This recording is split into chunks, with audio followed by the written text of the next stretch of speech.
about to take everybody to tank school. Let me show you the proper way to dent your tank in, all right? The proper tools you need is a dead blow hammer. I don't know if you can hear this thing, but basically it's a rubber hammer or a plastic hammer, and it's got like sand in it, something like that. You can use a rubber, that works all right. The dead blow is the best thing to do. It gets a good solid hit. You don't want to use a regular metal hammer because that thing's just going to dent the hell out of your tank. The idea is to get a smooth dent. A lot of people jump on it and stand on it when they're not going to get an accurate dent that way. The reason why we dent our tanks is to hold us in when we're doing tank wheelies or sitting over the handlebar stuff. You got to get that roundness off the top of your tank so you don't flip off. You want to build a little bit of concave in the sides. You want to build a little backrest and a little flat valley, depending on what tricks you're into. If you're into more acrobatic tricks, it's all about having a flat tank. If you're into just tank wheelies and you want to, you use a lot of highway use, then you're going to want, just a lip in the front, lip in the very back, and then you're going to want more tank in the front to hold more gas. So there's a lot of different combinations you can use. I'll show you mine. I'll show you Matt Gorka style, and then we'll show you some mishaps that happened from some, I don't know who did this, but it was a bad deal. This is the tank I like to use. Let me talk to you a little bit about this. All right, this tank has been smashed in perfectly. We got a good flat valley right here. Okay, this is good for like putting my foot if I want to do some kind of a surfing or something like this. We got nice concave that's going to hold me in if I'm going to do spinderellas or something. Okay, we also have a serious backrest. I even put a little bit of grip tape right back here to hold me in. So the backrest is like my best friend. It's what keeps me from flipping off. Got a nice dish in the back, nice concave, and a flat area to do all my spinning tricks. This is perfect. All right, next up we got this tank. This tank was dented in the wrong way. All right, it was started out the wrong way. Basically what we got is this. We got a guy who started out working too much of the back. Okay, he worked the back too much, and he stayed in one angle, one area too much with a rubber hammer, it looks like, and he started creasing the back. So then he went to fix it, and it made the crease even worse. Then it looks like he moved on over here to this side. Okay, now this already had some side tank damage. When a tank is damaged on the sides or any side, if it has a crease in it, leave it alone. It's useless. You can't mess with it anymore. This whole side is useless. Later I'm going to show you how to do this properly using this side because this is pretty much close to stock. But once the tank gets a crease in it, you're done. You messed up. This tank right here, this went way overboard. This thing went out of control overboard. The dish is great. I mean, this thing you could do a million spinderellas and this you'd never fall off. It's got a dish in the front, which is rare. It's got a dish, serious concave all the way around the side. I mean, this is like, it doesn't get any more smashed in than this.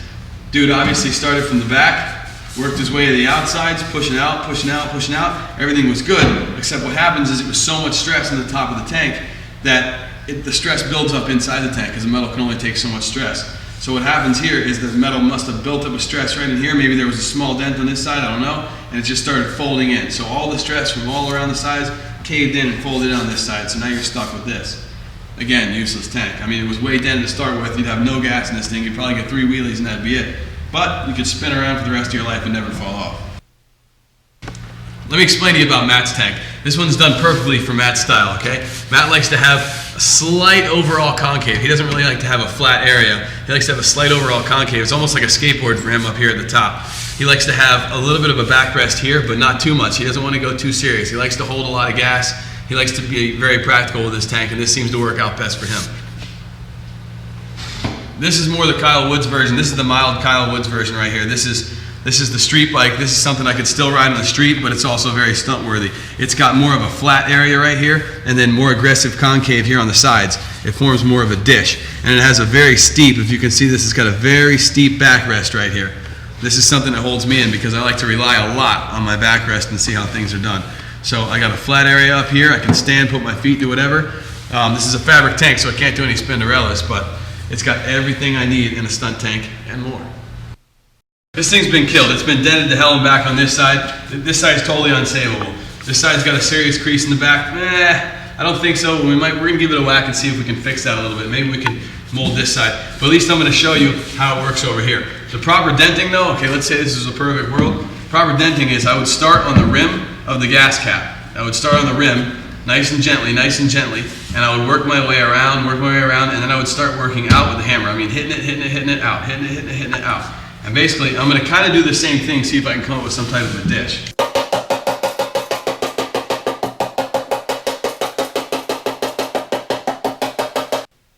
Now, if you notice, I'm starting to make a little bit of a dish, which is cool, because now I got the stock lip right in here a little bit down, and I'm gonna start working it out this way, and I'm gonna start working it out this way. I might leave this side a little crazy. I don't know what I'm gonna do yet. We're gonna play with it. It's like a Picasso.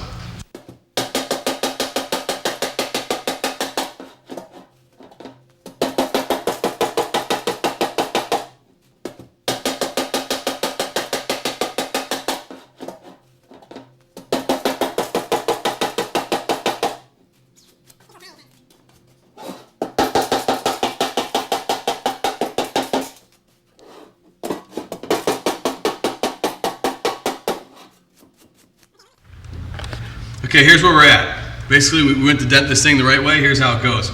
We smoothed it out around the back. You seen that? We come down around the front. We start flattening this panel out. We did this whole side a little bit.